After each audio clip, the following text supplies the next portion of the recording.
Hey everybody, welcome to the Social Media and Politics Podcast, bringing you expert insights into how social media is changing the political game.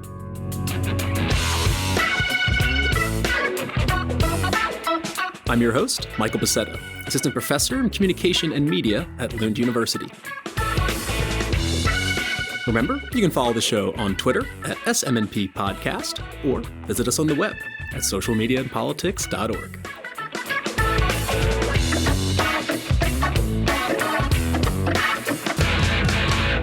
All right, y'all. Thanks so much for tuning in. It's been a while since the last podcast release, but things are back on track, and I've got a bunch of interviews lined up with amazing scholars, so I'm really excited to dive into these topics in the fall, so stay tuned. But what better way to break a podcast drought than a conversation with Professor Chris Bail?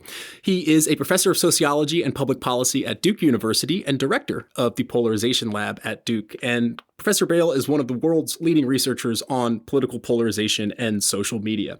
So in this episode, we are going to dive into Professor Bail's latest book. It's entitled Breaking the Social Media Prism: How to Make Our Platforms Less Polarizing, published by Princeton University Press. And that book is a compilation of 3 individual studies. The first is called Exposure to Opposing Views on Social Media Can Increase Political Polarization. That's published in PNAS, and there'll be a link to it down in the episode description. And in that study, Twitter users were instructed to follow a bot that would tweet them opinions from the other side of the political aisle and assess the implications of that exposure on political polarization. The second study replicates that one, but incorporates qualitative interviews with those Twitter users to try to uncover what's happening in terms of political polarization and their everyday Twitter experiences. And this is what makes the book really fun to read and very accessible, is that a lot of the scientific insights are reported through anecdotes and vignettes from these interviews. And I think we can all more or less kind of identify with some of these people in the book. And finally, in the third study, Professor Bail and his team built an alternative social media platform to put users from opposite sides of the political aisle into dialogue with each other anonymously. So that's fun. And we'll break all of those down, but I could definitely recommend picking up the book and giving it a read. Very accessible, good one to take to the beach, even though we are heading into winter. But regardless, and without further ado, let me turn it over to Professor Chris Bail. Again, he's a professor of sociology and public policy at Duke University. Professor Bail, thanks for taking the time out, and welcome to the Social Media and Politics Podcast. Yeah, thanks for having me. So before we take a deep dive into your research on social media and polarization, why don't we start out by discussing the main theoretical argument in your latest book, Breaking the Social Media Prism. And there, you argue that social media functions less like a reflective mirror of society, but rather a refractory prism that distorts our identities and how we perceive our social environment. Could you outline this argument for us? How does social media refract our identities, and how might this contribute to political polarization? Yeah, sure. I think one of the things that makes us human is our tendency to kind of cultivate identities that make us feel good about ourselves. You know, we've known this for hundreds of years, long before social media.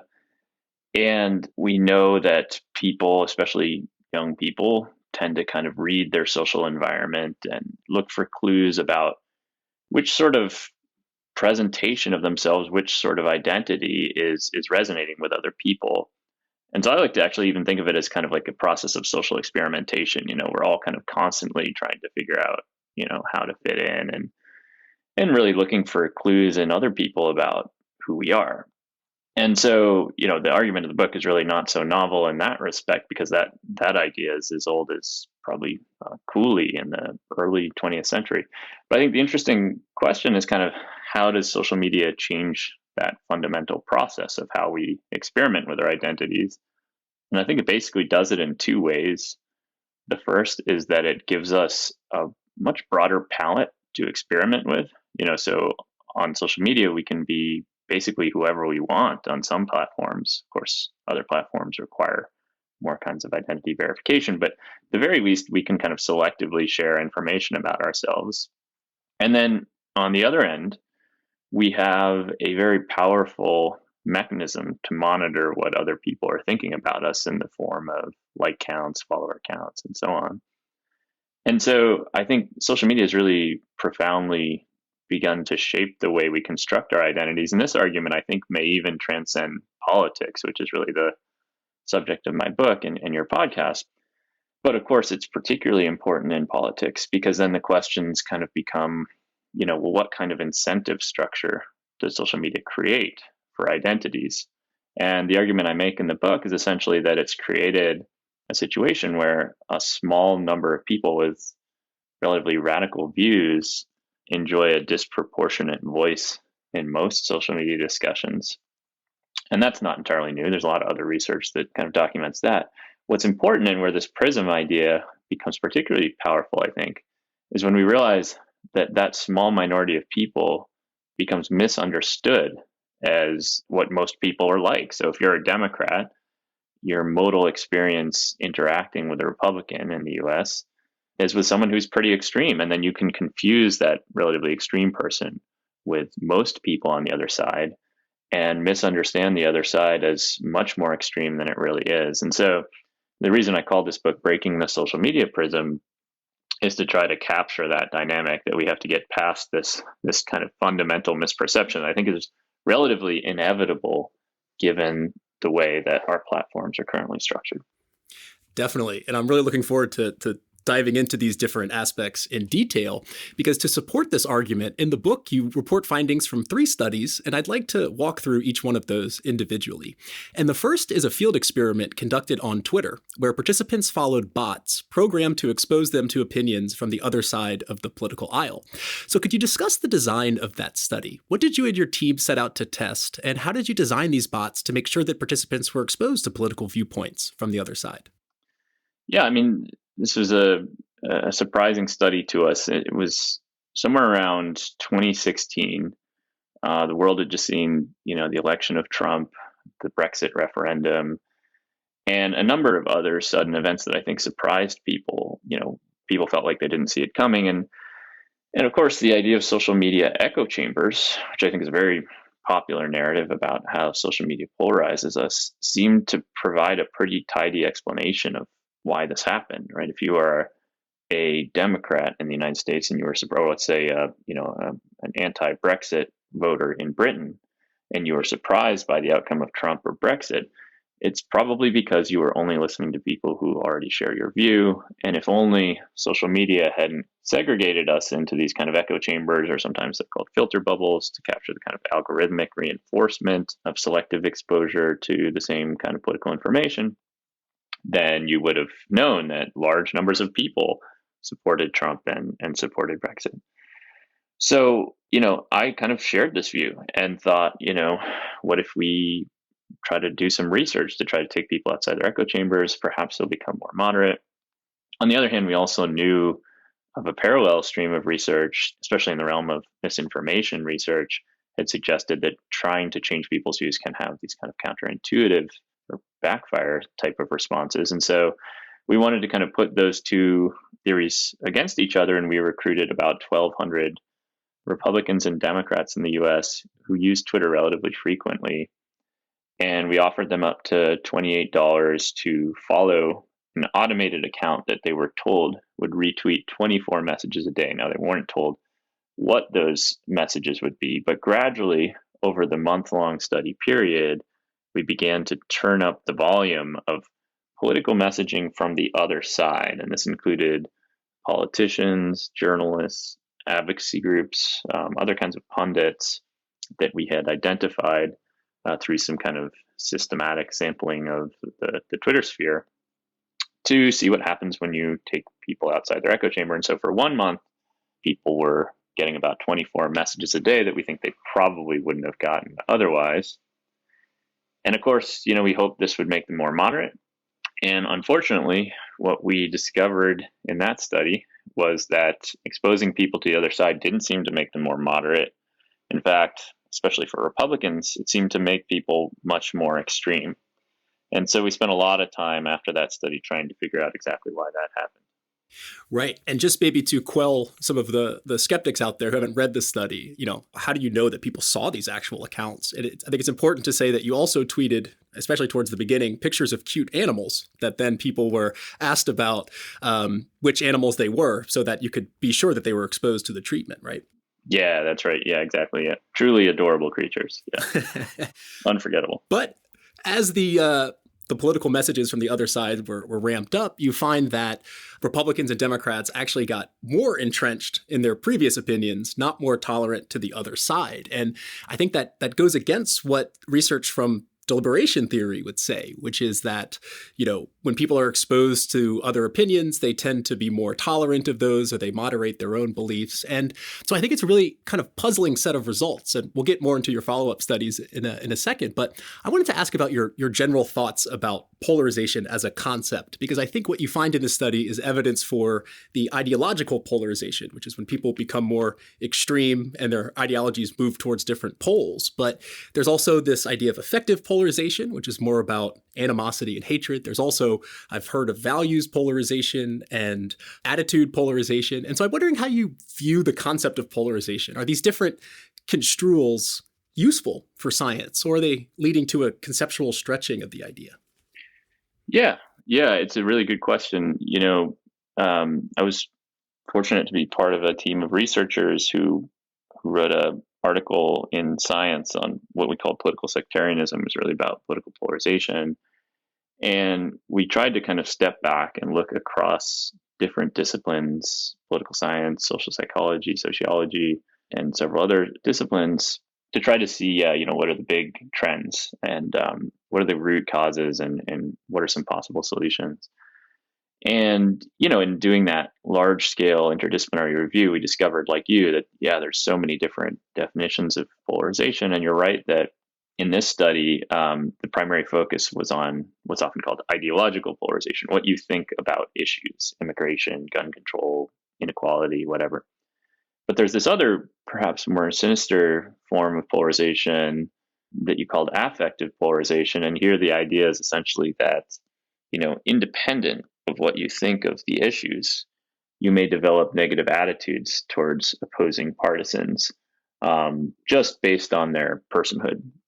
And so around 2012, for the first time in American history, basically the frequency with which people hate the other side outpaced the frequency with which they like or love their own side.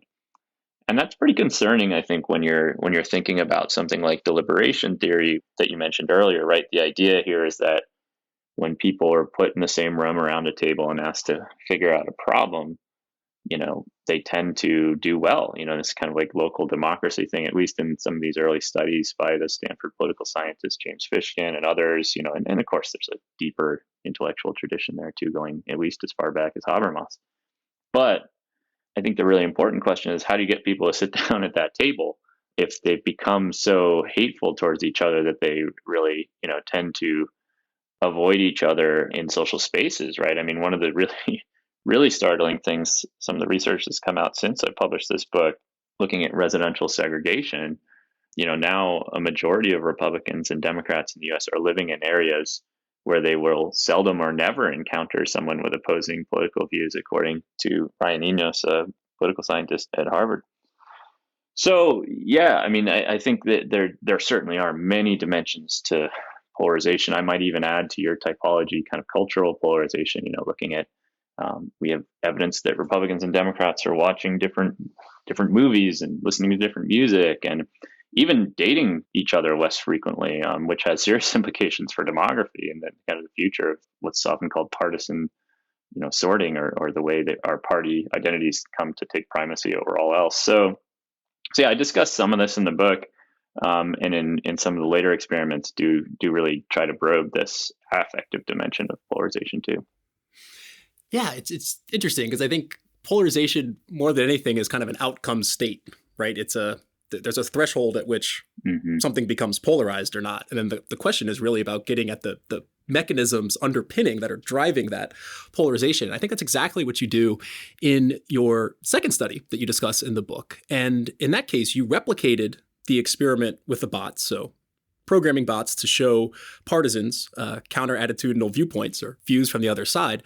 But in this experiment, you conducted long-form interviews with those users both before and after they got the treatment from the bots. So could you first describe why you decided to take this qualitative approach to probe the findings from the first study? And then kind of what was the process like? What types of conversations did you have with these users? Yeah. Well, the simple reason was that we didn't know why this, kind of backlash or backfire effect happened. On the one hand, we thought, pretty nice study, pretty carefully designed, rigorously designed. We'd looked at a lot of different dimensions.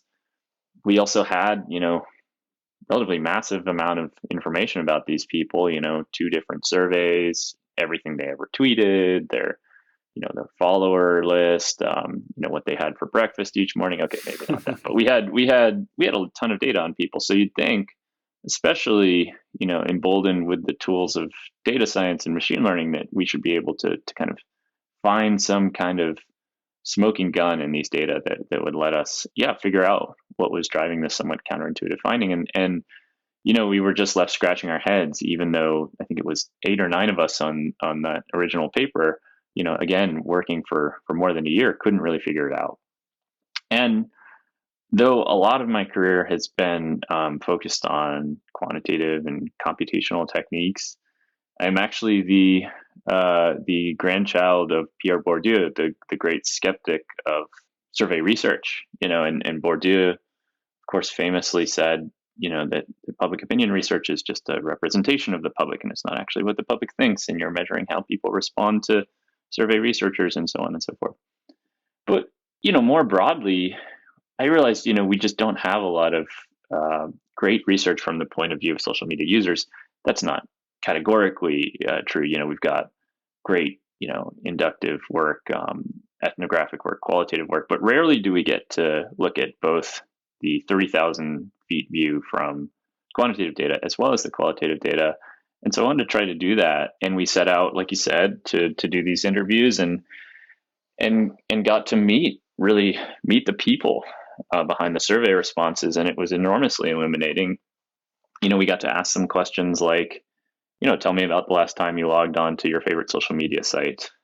Tell me about your earliest political memory, and then gradually work up to some of the issues that we had measured in the survey, get into issues like climate change and race and all the kind of divisive issues, but really try to get a sense of how social media was fitting into people's lives. And perhaps most importantly, and I think the major discovery enabled by this kind of comparison was just how different people are online and off.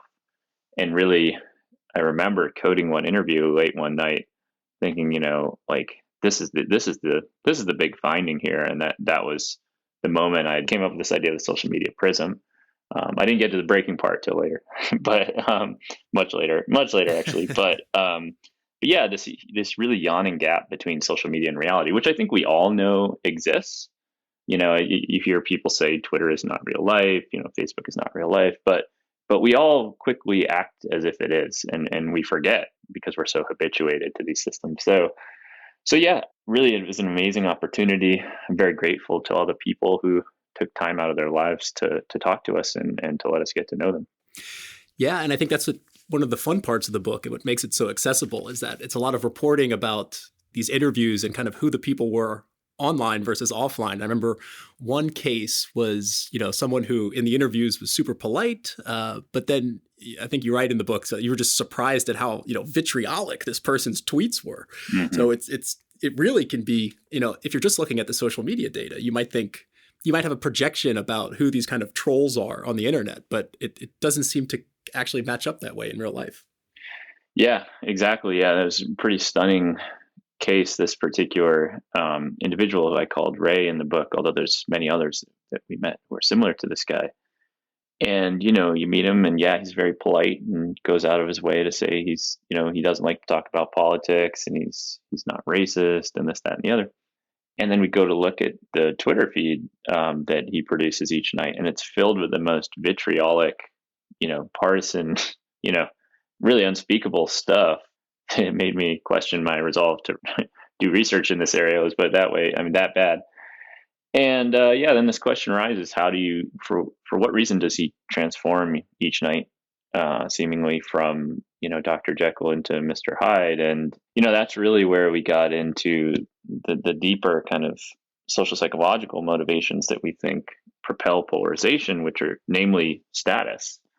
And I think we don't think a lot about status when we think about polarization. I think we're starting to see more evidence of this, but for a sociologist like me, status is just so obviously central to what motivates people. And if we go all the way back to that idea of how we experiment on our identities that I mentioned earlier, status is really our goal with this, continual process of identity experimentation. How do I become the person that is the most valued by others?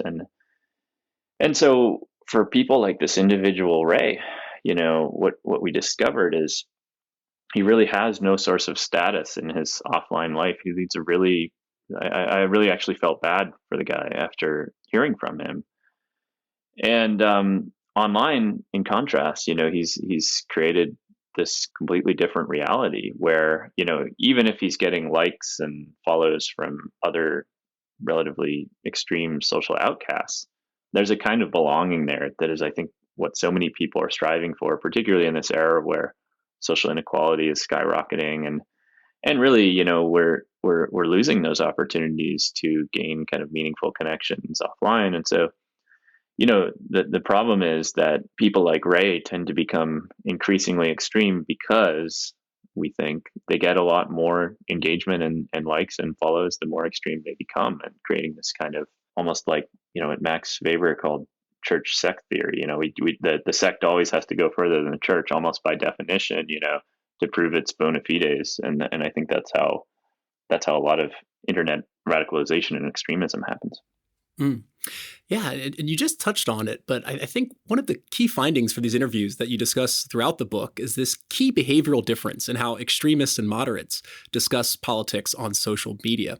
So could you share some of your insights from those interviews in terms of how differences between extremists and moderates help construct this social media prism? Sure. Yeah. I mean, extremists and moderates is a little bit of a shorthand. I mean, this is a messy landscape we're talking about here. I mean, extremists, when I use that term, I tend to think more of people like Ray, who are engaged in like willful antagonism and incivility online. They're actually the minority of social media users when we step back and look at research from Pew, Survey Research Foundation, and other places. It seems like the majority of social media users are actually pretty moderate in their views, just like a majority of Americans are actually pretty moderate in their views. And but you just don't see these people, right? Like nobody who spends 5 minutes interacting on a political issue on Twitter or Facebook is going to say, wow, there's just so many moderates here. It's like, to the contrary, it seems like everybody's extreme. So the interesting question, we think status motivates extremists, but we also think status motivates moderates, and specifically different kinds of status. A lot of moderate people derive their sense of self-worth from their family or their career or their friends, these kind of offline, more kind of tangible social connections. And for them, engaging in debate, especially political debate on social media, kind of threatens this hard fought and deeply valued status. I think many of the people we interviewed, probably even most of the people, had a story about a friendship that was broken up, or a family member who they no longer like look forward to interacting with based on something that they said on social media. And so it creates this kind of effect. This is kind of the other end of the social media prism, where the extremists, really seem like moderates, and the real moderates are kind of invisible. And so we have a lot of stories in the book of people who experienced kind of horrific harassment, and really the type of people we need to pull our conversation back to some kind of middle, but they're just unwilling to engage in any kind of debate for the reasons I just described. Yeah, and I think one of the interesting parts of the book is when you discuss how, for a lot of these moderates, and we see this both on the left and right wing of American politics, there's these kind of extremist factions, right? You have the progressive wing on the left, and then you have the kind of like pro-Trumpers on the right. And from what you report in the book, a lot of people who describe themselves as politically moderate, if they express a moderate opinion, oftentimes the attacks come from people within their own party. So it's what's going on with that? Yeah, I mean, this is one of our biggest problems in my view. Originally, way back, I'm old enough to remember like when the internet first became a thing. Like it was supposed to be a massive open marketplace of ideas where arguments compete with each other based on their merit, and everybody has access to information. And like clearly that's not at all what's happened. We've seen pretty much just the opposite. And so, thinking about ways to create spaces where rational debate can happen is really important. But I think we also need to recognize that we shouldn't romanticize the past too much either. I think a lot of, you mentioned deliberation theory earlier. I think a lot of that rests on some shaky ground too. We're kind of always thinking about this mythical past where we were in a town square and almost as if like, watching Socrates, like lead an argument. And really, if you begin to read the historical research, and I'm no historian, but I aspire to be an amateur historian, through reading the work of others, really what I see is just we've actually never really had that kind of ideal form of deliberation. And yes, it can be created with a lot of work and cultivation, intervention by researchers or others, but it doesn't seem to happen very often naturally in the wild. And so, I think we need to be careful not to romanticize this too much. But we are in this position, I think, where, on the left, you have a lot of Democrats who may feel uneasy about voicing concerns about defunding the police, for example. I think that's a prominent example right now. One of my graduate students has done some interesting research that shows people seem really reluctant to voice that view in front of other Democrats, precisely because of the dynamic you just shared about people getting punished from their own side. And on the right, of course, any type of lack of fealty to Trump, or questioning the election outcome, or not being willing to question the election outcome, really seems to have left people alone on an island on the right too, and we see people are really unwilling to express those kinds of concerns too. And fundamentally, there's the immediate effect of that, right? Those people feel disempowered, they give up, they feel apathetic and helpless. But the deeper effect, and the one I'm more concerned about, is when other people come log on to social media, they think, well, everybody on the left must think we should defund the police, and everybody on the right must think that the election was stolen. When really this isn't the case, and that's again why I think we need to try to figure out ways to kind of break this social media prism here. Definitely. And before we move into that part in your third study, I want to touch on what you just said, which I think is a key outcome of the book, which is this idea of false polarization, yet another polarization nuance that that has been around for a while, but I hadn't heard of it until reading the book. And I think this is kind of the dynamic that you're finding. So could you describe what false polarization is?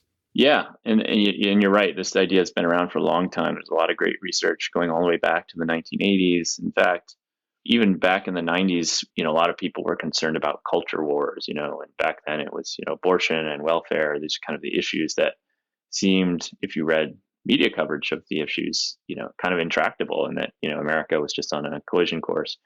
And the great sociologist Paul DiMaggio and some colleagues did some interesting research at the time that suggested actually, things don't seem any more polarized on issues like abortion than they were 20 years ago.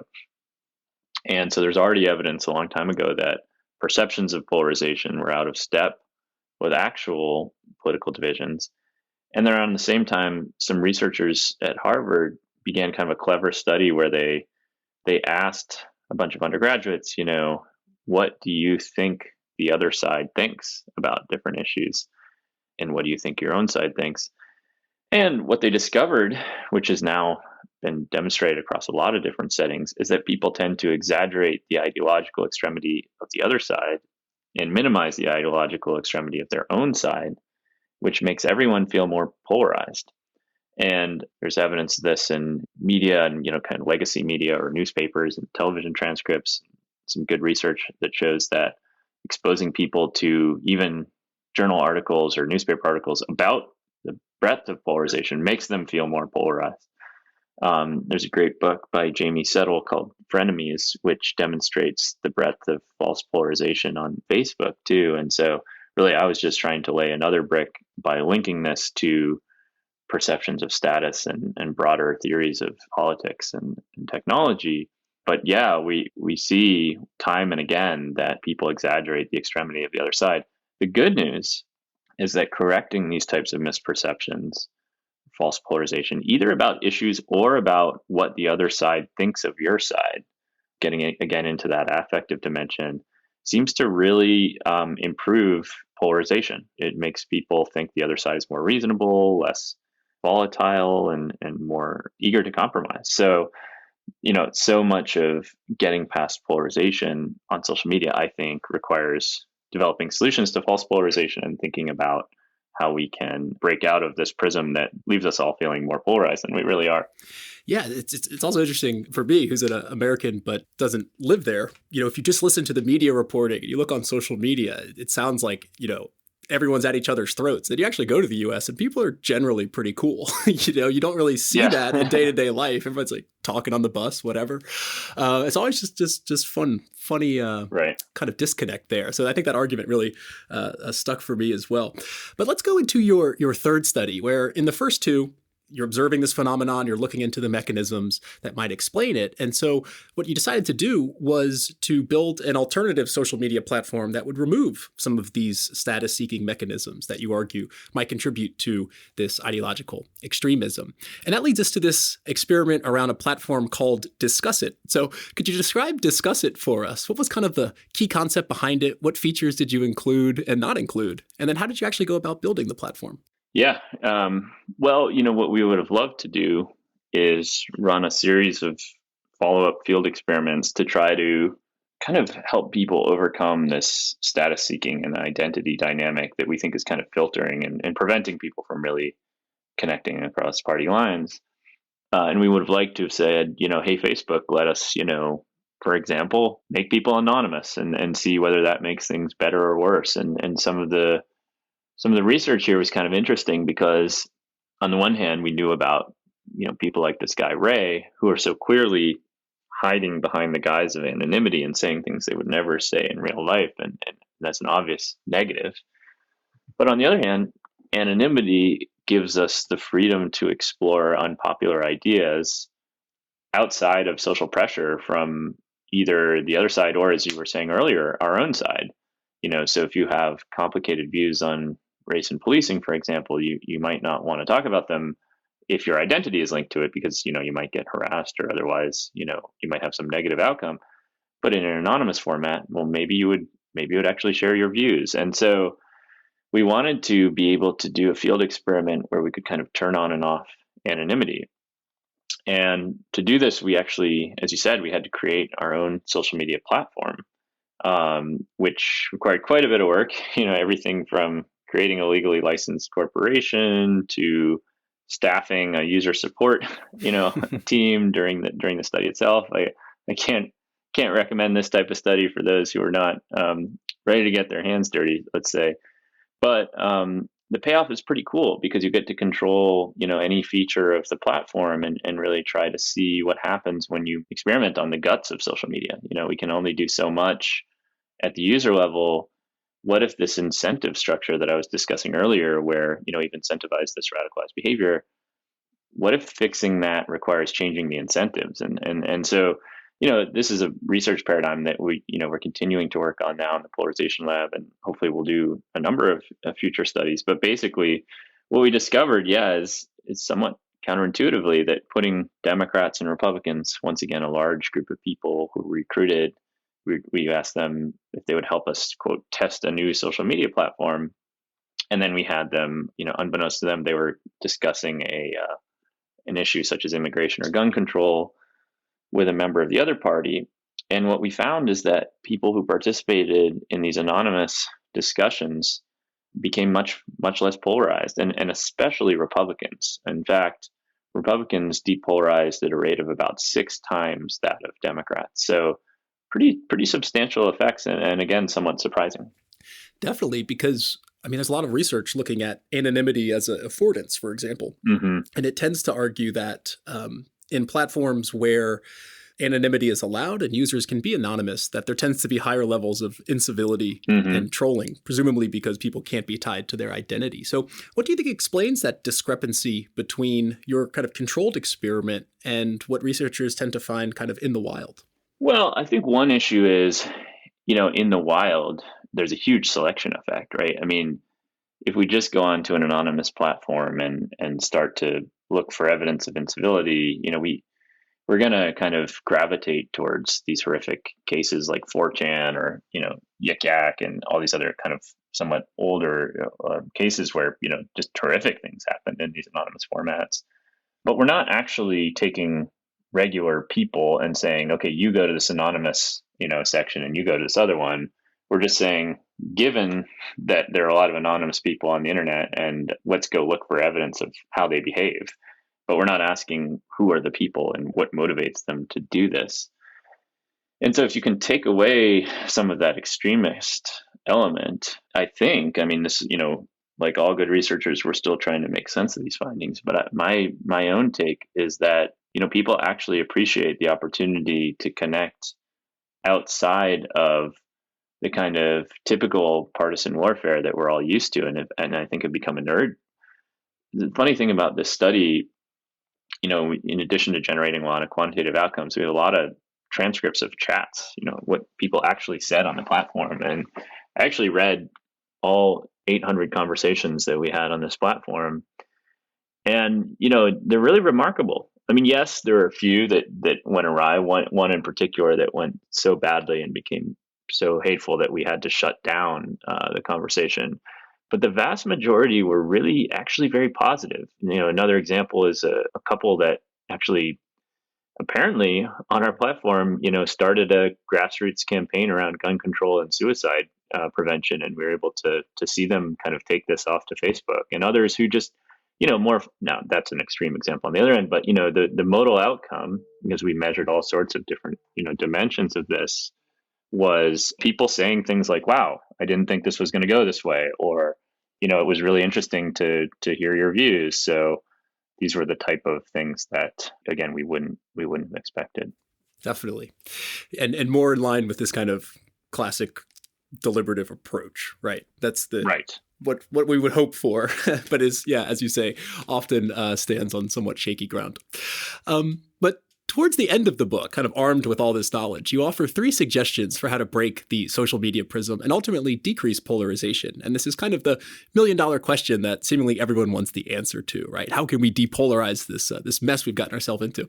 And most people, especially regulators, are looking to platforms to fix the problem through an algorithm tweak or some souped up form of content moderation.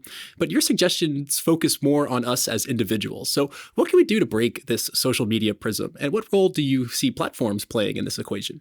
Yeah, this is like you said, this is the big question, and there are no easy answers. There's, polarization is such a complex problem, right? It predates social media, and I think everybody wants to know, is social media polarizing us or not? Or, and that's just too facile a question, really. I think so. To really answer this question, we have to do a lot of soul searching to really get at the broader social roots of polarization.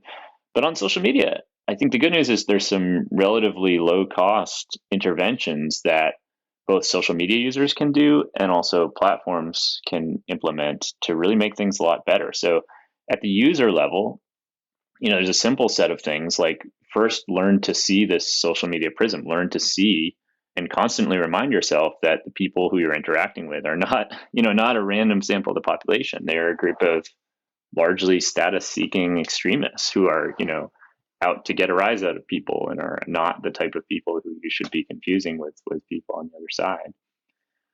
Also thinking about how your own behavior contributes to this dynamic. I don't think many extremists are going to pick up my book in the first place, or even if they did, that they'll say, oh, this guy's got a point. Maybe I'll be a little less extreme. I think most people, though, on the moderate side, I hope that some moderate readers will pick it up and say, I need to do some self-reflection about the cost benefit here. It's been easy and convenient to avoid talking about politics, but I'm also part of the problem here if I'm not willing to engage and I'm being intimidated by others. And, we really need, I think, more moderate folks to kind of, come back to the conversation, because I think they were part of the conversation and largely left. And that's a really critical area where I think we could get more moderates engaged, we would really go a long way in breaking the social media prism. And the kind of perhaps unique experiment I tried with this book, and we are trying as our lab, is to actually create technology that can help people implement some of the solutions in the book, which you might call like middleware technology, which is like technology that you can plug into your Twitter account that can help you see whether the political statements you make online are in line with your real views, or learn how to identify and avoid extremists, or follow bots that we think can depolarize people. These are all the types of things that we think technology can do kind of from the bottom up and at the user level, even without interacting with the platforms themselves. But at the platform level, there's a number of things that can be done. I think the first and most powerful is to think about how to change the incentives. Many people I think now know, and even apparently Facebook itself now knows, and has probably long known, that when you optimize for engagement, when you give people the reward of likes or follows, or move their posts higher in the newsfeed so that more people see it, based upon engagement or how many people are interacting with the post or liking it and commenting and so on, you're going to see more extreme views because people are simply preaching to the choir or kind of picking fights. But what if instead of upvoting or boosting that kind of divisive though engaging content, you boosted content based on its appeal to both sides? So you saw, more posts that are getting liked or engaged with by diverse groups of people. And of course, in the realm of politics, we might think about Republicans and Democrats. But I think in this way, social media could really be optimized for democracy more broadly. Like, show us the stuff that people across different demographic groups are liking. Don't just show me what my own side is upset about. And in this way, I think you could start to change some of the patterns, because you'd create an incentive for people to engage in more bridging behavior. You'd create, a kind of status around reaching out. And, we've tried to do that a little bit again in the lab with our bipartisanship leaderboard, which is a ranking of prominent politicians, journalists, and other kind of activists who we rank according to their appeal to both sides. So people who are more appealing to both Republicans and Democrats are higher up on the leaderboard. And then, of course, we made bots to retweet them too, to try to actually allow people to take control of their newsfeed if, social media platforms are not yet quite willing to do so. Yeah, as you said, I think moderates play an important role here. And of course, they can be boosted by the platforms. But I think in most cases, listeners to this podcast are pretty rational and pretty moderate. So hopefully they will pick up the book and do a bit of introspection on the social media prism. So Professor Bale, thanks so much for taking the time out and sharing your research with us. Sure, it's my pleasure. Yeah, thanks so much for having me. I've just been speaking with Chris Bale, Professor of Sociology and Public Policy at Duke University. Check the episode description for a link to his latest book, Breaking the Social Media Prism. And that's a wrap for this episode of the Social Media and Politics podcast. Thank you so much for tuning in.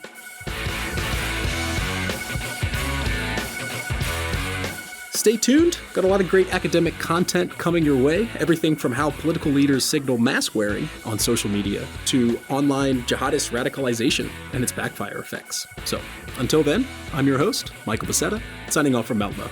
See you next time.